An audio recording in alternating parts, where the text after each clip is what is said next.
que é a espiritualidade do Pedro. O Pedro, ele é próximo, mas ainda não é íntimo. O primeiro tem proximidade sem sinceridade. Pedro tem proximidade, ele é até sincero, mas ele não tem intimidade. Pergunta para ele quem é. Pergunta para esse que está mais perto. Vê se ele sabe.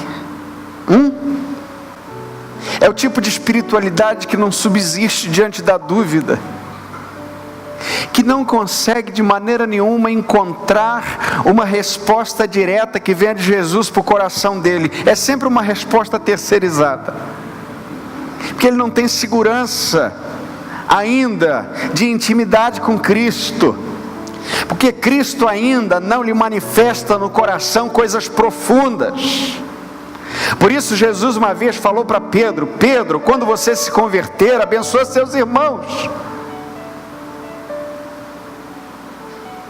Pedro sentado à mesa, Pedro percebendo o movimento, Pedro sendo levado por Jesus a lugares íntimos, por exemplo, em Marcos capítulo 9, quando Jesus o arrasta para ver a transfiguração. E agora, nos seus últimos momentos, Pedro diz: pergunta para ele. É o tipo de espiritualidade rasa, queridos.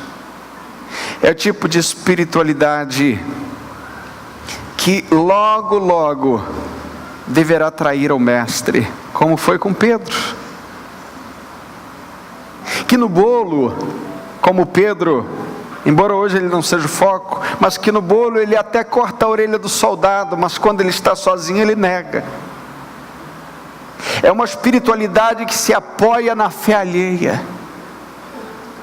É uma espiritualidade que sempre precisa de uma oração alheia para achar que a coisa está forte, que deu certo. Sabe como? Para achar que a unção desceu.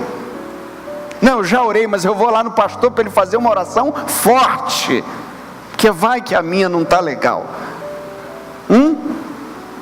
Como se o pastor estivesse de alguma maneira num ambiente espiritual diferenciado, onde somente uma gama sacerdotal pudesse ter acesso, como se o sangue de Cristo não fosse suficiente para aproximar o mais vil pecador.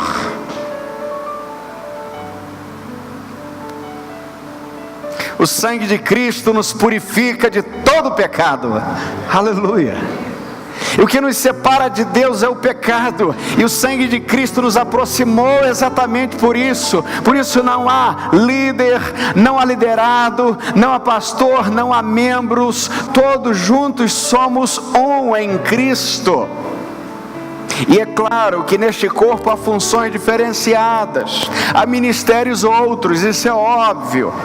E é claro também que com a caminhada espiritual, o líder talvez tenha mais experiência para discernir uma coisa ou outra e te ajudar em algum processo, mas não significa que Deus não responda às tuas orações, porque as orações não são garantidas pela fé de alguém, mas pelo sangue de Cristo. Então entramos com ousadia na presença do Pai e clamamos: Abba, Pai.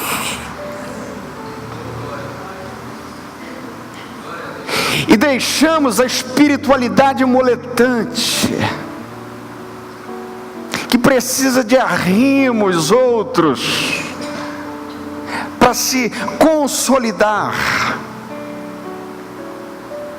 Quantos, queridos, precisam de respostas de Deus, mas só conseguem enxergar possibilidades de uma resposta quando enxergam um outro que parece estar mais perto de Deus?